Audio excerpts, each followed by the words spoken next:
Hey guys, Yamakiller here with another deck tech. Today we're going to be doing some mono white devotion in Pioneer. Before I start off, I want to have you guys, if you like the video or liked any of my videos, make sure to like and subscribe to YouTube. In my description below, you'll see my Twitch and Twitter. Make sure to follow me there, and you'll maybe get to see this deck in action live. Now, I want to start off with saying that this is a deck that I don't necessarily think is like tier 0, like the best deck guaranteed in the format, and I think Pioneer possibly has some even better decks than this. But I do want to say that this is a very reasonable decision for most tournaments, and a decision that I will make to play this deck in almost any Pioneer tournament going forward, because both of my affinity for this deck, because I really like and enjoy it, and because I think it is very powerful and does certain things very well, and if you understand how to play the deck and the matchups and your rules, you can gain a lot of advantage and possibly be the best deck in the format. So let's start off with something simple in the mana base. Now, since you're playing mono white, you're going to be playing a lot of planes, 17 planes to be exact. Together, you're going to be playing 25 lands. This deck definitely goes up on the curve all the way to 5, along with having some X spells. So, along with the planes, we get to play some nice, like spell lands per se, or lands that produce some extra mana, like Nykthos, Shrine to Nyx. Now, as every single one of our spells is white, we get to get a lot of devotion with cards like Knight of the White Orchid, Arcanist Owl, Guinea of the Trials, so on and so forth, and produce a lot of mana, which we can definitely use in this deck, as I will say moving forward. Now, another land that we get to play is Idyllic Grange. When you have 3 or more planes out, comes into play untapped, puts a +1/+1 counter on a creature you control. Now, this is can be used at the worst as just a tap land that then allows you to develop your mana, especially early on. And at best, it allows you to combo with your Walking Ballista and a Heliod for less mana than you'd originally do, which we'll talk about later down the line. The final land that is special is Castle Ardenvale. It allows you to make a 1/1 white soldier token or human creature token for 4 mana along with itself. So for 5 mana, essentially make a token. It's very, very powerful, and I've found this land to be very good. I definitely played more copies in the past, but you have to balance your range with the Idyllic Range because you need 3 planes out to make this card come into play on tap. So it's hard to necessarily know the exact ratios of planes to Castle Ardenvale to Idyllic Range to Nykthos you're supposed to have, but I've been very happy with this mana base. Now, to move on to the creatures of the deck. Now, the creatures are pretty straightforward. A lot of them do the same thing.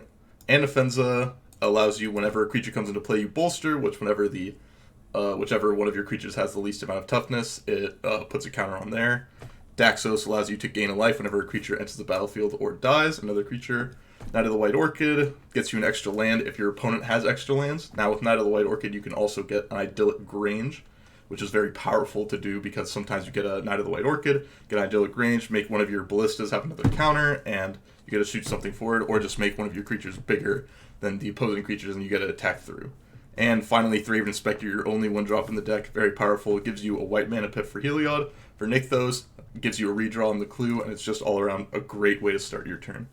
Now, I put all these creatures together for a very specific reason, because these are the base of the beginning of your game plan, almost always. You almost always want to have one of these creatures in your opening hand, or else it's going to be a mulligan. It's pretty hard to start the game and gain your advantage, as well as gain board presence, which this deck definitely uses to its advantage, without one of these creatures. It also pairs incredibly well with curving out into your other creatures, which is if you have a Knight of the White Orchid out, then you play Guinea of the Trials, plus on one of the creatures that can't kill your Knight of the White Orchid, allow you to block the other one. It really allows you to establish a board presence and establish your game plan. And if you're not doing anything by turn 3 in a format like Pioneer, it's going to be pretty difficult for you to win. So these creatures are really the backbone of the deck, allowing you to actually establish your further down the line game plan, as well as synergizing incredibly well with your other spells. So I think I would not play any less than 12 creatures that are 2 mana or 1 mana or less, and I think this is the package that I like. You can play a 2-drop like Tomic, which is a 2/3 flyer, because it fights against decks like Lotus Breach, which is a notoriously difficult matchup, but I found that card didn't fight enough and didn't give me as much as I wanted to compared to these other creatures. So I ended up playing this package of 12 creatures that are the 2 or less of the white creatures, and I think are pretty standard now amongst mono white decks. Next on, I want to talk about our removal spell suite, which is Bathlian, Stasis Snare, and Elspeth Conquers Death. It looks like a weird, because there's only 2 of each, but I'll give the explanation behind it specifically. Stasis Snare has a good time playing against spirits, because it's pretty hard for you to be able to beat both Rattle Chains as well as Spell Queller, and Stasis Snare allows you to do that by making it so, okay, pass with 3 mana open, your opponent pass with 3 mana open, you go like, okay, play my land, drop, pass. They have to decide between playing something at flash speed, playing nothing, and even if they don't do anything, you can then upkeep a Stasis Snare or wait till they do something on their turn, Stasis Snare. It really plays well against Spirits specifically, as well as not being necessarily that much worse against Mono Red aggro, or other matchups where a card like Baffling End, which only takes out a converted mana cost 3 or less, where Stasis Snare can hit something like sometimes in a matchup where Yorion, where they don't have many creatures, Stasis Snare can sometimes hit a Yorion when they're not expecting it, and you get to move through, as well as having 2 extra pieces of devotion, 2 pieces of devotion here, which is 1 more than Baffling End. Sometimes you get to just cast a Stasis Snare on nothing, turn on a Heliod, and allows you to attack.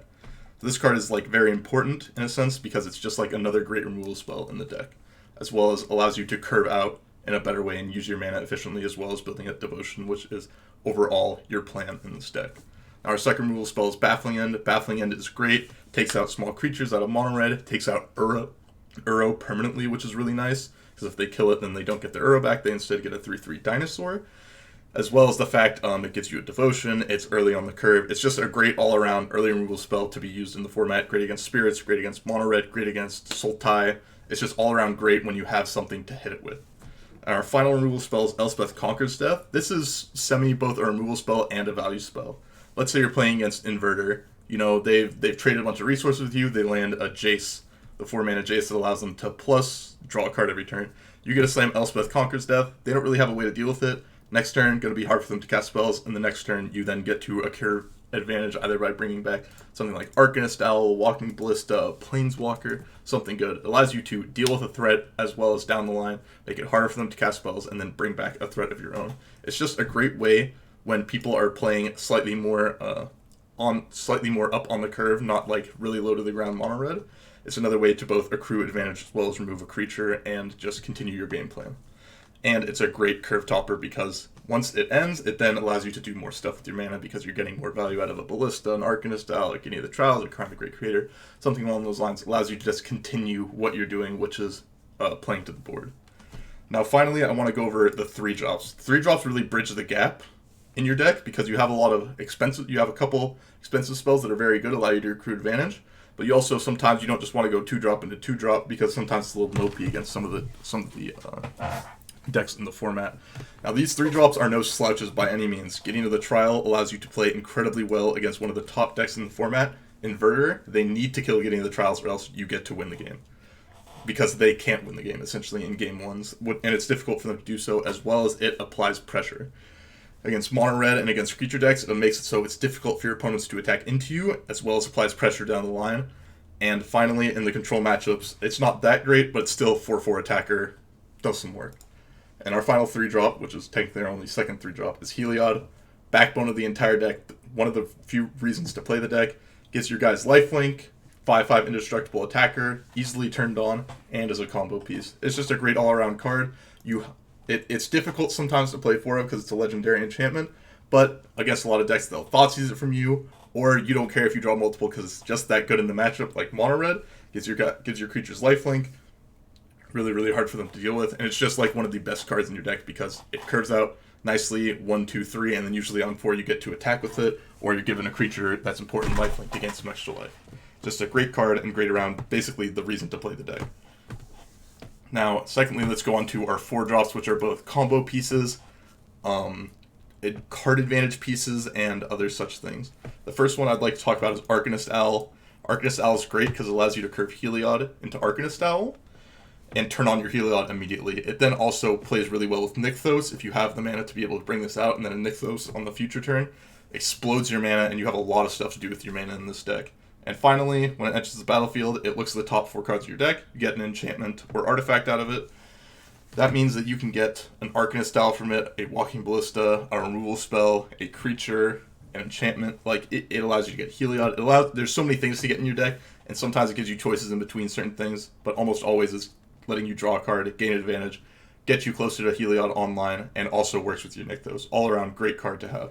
I am only playing 3 because I'm also playing a good chunk of other 4-drops in my deck and more expensive spells, and I believe this other spell is even more important to the deck, which I'd like to talk about, which is Karn the Great Creator. Karn the Great Creator, usually a static ability, not that important. Sometimes you get to snag a clue with it. Sometimes your opponent has some weird artifact combo and you get to deal with it. What mainly it's about is its -2 effect. You get an entire sideboard in game 1 essentially because of Karn. And because of that fact, we're playing 9 sideboard cards purely for Karn. We get to have Graveyard Hate, we get to have targeted removal and interaction for Planeswalkers. We get to have interaction with combo decks. And I'll be going over the sideboard more to tell you how great Karn the Great Creator is and how much it gets to affect this deck, and it's been a great new addition to it. Finally, I'd like to talk about Walking Ballista, and Walking Ballista is part of the deck. It's part of the combo with Heliod. We only have 3 in the main deck because Karn allows us to play a 4th in the sideboard, essentially giving us 7 main deck copies. But you're playing 3 in the main deck. It's great with Idyllic Range, combos with Heliod to go infinite, to deal infinite damage. You give it lifelink, you deal 1 damage, it puts another counter on it, so on and so forth. With Nykthos, you'll have a lot of mana to make a big Walking Ballista. It just is an all-around good value card, good removal spell, combo piece, really does everything in this deck. Sometimes it's a little bit clunky because you don't necessarily have the mana, and sometimes you gotta play it in weird spots. But overall, this is one of the best cards in your deck and allows you to interact, combo off, and control the board. Now, that's why the main deck is here. I hope that my explanation was good enough to give you an idea of why I'm playing these 60 cards in the main deck and why you should be playing this main deck. Now, let's go to the sideboard. The sideboard is a little bit skimpy on things that you actually side in. You have reasonably 6 actual cards to side in. You have 2 Gideon Allies into card. Now, this is for controlling matchups, mid-range matchups. It allows you to cure advantage, create a 2/2 every turn, get an attack in for 5 damage, and sometimes you just get an Anthem and kill your opponent out of nowhere using the ultimate +1/+1 to everything. These other cards, we have 3 more removal spells, 2 Baffling Ends, and a Stasis Snare. I was originally playing 2 Stasis Snare and 2 Baffling Ends in the sideboard, but I ended up changing a Stasis Snare for one of my Karn targets. I thought, I'm testing that out. I'm not 100% sure which one is correct or not, and I will tell you the Karn target once we get to the Karn part of the sideboard. This is just more removal spells. Use it against red aggro, against just any deck that's trying to play to the board with small creatures. These are just great removal spells. Finally, Glare of Heresy for the mirror. Against Jeskai, any deck that's playing like Teferi or like Gideon Allies into card, those types of decks. Any deck that's really playing white, you gotta use Glare of Heresy. It's just an all-around catch-all and great in the mirror, of course. Now, I would like to go to our Karn sideboard. This is what is really important, and you have lots of decisions. And I'm gonna tell you why I've made these decisions. Now, we have 2 Graveyard Hate cards, Tormod's Crypt and Grafdigger's Cage. Grafdigger's Cage plays really well. Also against cards like Collected Company, Rally the Ancestors, such things that use the graveyard, or deck manipulation. Or sometimes they're playing some spicy deck with Mystic Forge or Experimental Frenzy, and you get to lock them out, which is pretty nice. And with Tormod's Crypt, the reason to have both of these is Grafdigger's Cage sometimes has other applications you could get with Karn, but Tormod's Crypt is really nice because on turn 4, if you need to remove their graveyard before turn 5 and you don't necessarily have Nykthos mana to get up there, you gotta go Karn on turn 4, minus get Tormod's Crypt. Okay, I've dealt with your graveyard. Next turn I got Grafdigger's Cage, permanent answer. It allows you to play multifaceted with your Graveyard Hate, and I think there's enough decks like Lotus Field. Tormod's Crypt, also a great card against Inverter sometimes, which Grafdigger's Cage is not. So interact with their combo, interact with their dig through times. This is why I want both of these cards. They both fulfill sometimes similar rules, but also different rules at the same time. You have a Walking Ballista, as I said earlier. It allows you to pick up with your Karn, essentially giving you 7 main deck copies. As Walking Ballista is a card you want a lot of. You would actually be willing to play 4 in the main deck and 1 on the side if you could, but you can only play 4 between. But since you have 4 Karns, you want to have an artifact like Walking Ballista, which you always want, essentially, to be able to go fetched up whenever you want. Now, the next 2 cards, Pithing Needle, it allows you to deal with a Planeswalker, some random activated ability. It's kind of just like a nice catch-all card for random things that you could be dealing with. It's quick, simple, easy, and costs very little for you to get with Karn. It's just a great catch-all answer. Damping Sphere, anti-combo card, mainly for Lotus Field. It's great to go get. Sometimes it's a little bit slow, but you kind of just need it there. It's not really a negotiable thing to change. You just need something for Lotus Field, and this is like the best answer you have in your sideboard, along with the Tormods and Grafdigger's Cage. Kind of an all-around package for them as well. Now I'd like to move on to our removal spells slash value spells. Glass Casket, just kind of your 5th Baffling End that works in a slightly different way, but it's an artifact, so you can go get it with Karn. You play one of those as just a cheap removal spell to get. Now we have our expensive removal spells / value spells. We have Sky Sovereign Console Flagship, which is when it enters the battlefield, deals 2 damage, as well as whenever it attacks. Big creature can be animated with Karn, so you don't even necessarily need creatures on the battlefield. You can go minus for it, play it, animated it. You got a 5/5 that attacks, deals 3 damage. It's just a great card to be able to just deal with both planeswalkers, small creatures, and it's just a big guy that kills them quickly. And our second removal spell / sweepers type thing is Cataclysmic Gearhulk. This is a recent addition I've made, and I found it incredibly good. It allows you to just wipe the board when they're going wide. It allows you to pick off multiple planeswalkers sometimes, and usually you can manufacture a way to make it so it's profitable on your board state and not profitable on their board state. Since I've added it to the deck, I've gone for it a lot, and it's been incredibly useful and allowed me to win in certain spots where I don't think I would have won otherwise. This is a new addition that I'm going to continue to test and I think continue to play. It's been very, very powerful. The final sideboard card is the Immortal Sun. This is a card that sometimes has a negative interaction with us, as we have 7 planeswalkers in the main deck, and it makes it so we can't activate, or no one can activate, loyalty abilities of planeswalkers. But usually if you're getting the Immortal Sun, it's both affecting your opponent as well as giving you an extra card draw every turn. It makes your spells cost less. Creatures you control get +1/+1. It's just a great value card that even though if you're drawing extra planeswalkers you can't necessarily use, your opponents can't use their planeswalkers, you're drawing extra cards, your creatures are hard to interact with, your spells cost less. It's just a great card to kind of slam in the endgame and say, try to beat this. I'm going to draw more than you, my spells are going to cost less, I'm going to beat you with this. I have the inevitability. Now it's your turn to answer. It's just a great card that's just like the best value card essentially you can get with artifacts that doesn't cost an insane amount of mana and you can reasonably put out. I hope that all my decision making came through in my card choices and how I've dictated the Karn sideboard and the regular sideboard and how I've chosen to put certain cards in my deck and why I chose this deck. More to elaborate on that, I do think this deck has reasonable to favorable matchups like across a lot of different decks. I think Spirits is a fine matchup. Mono Red is a great matchup. I think Inverter's pretty 50-50. Lotus Breach is a little bit rough. Sultai is pretty good. It's pretty even to favored in a lot of matchups. There's a couple bad matchups, of course. No deck is without bad matchups. But I think this is a reasonable to good choice and has put up many good results from both me as well as other players. And I think it's something that I'm going to continue to work on moving forward. And I think other people should adopt as a deck to look out for, put in their repertoire of decks, or potentially just work on it as well and work towards making this deck better and working towards getting better at this deck, because I think it is a top contender, tier 1 deck, and is something to look out for in the Pioneer format. Thank you guys for watching. I appreciate it a lot. Remember, again, if you liked the video, remember to like, subscribe, follow me on Twitch and Twitter in the description below. You will be able to watch me live playing this deck at some time during the week, guarantee that. Thank you guys for watching a lot. I appreciate it, and I'll see you in the next Deck Tech video. See you later.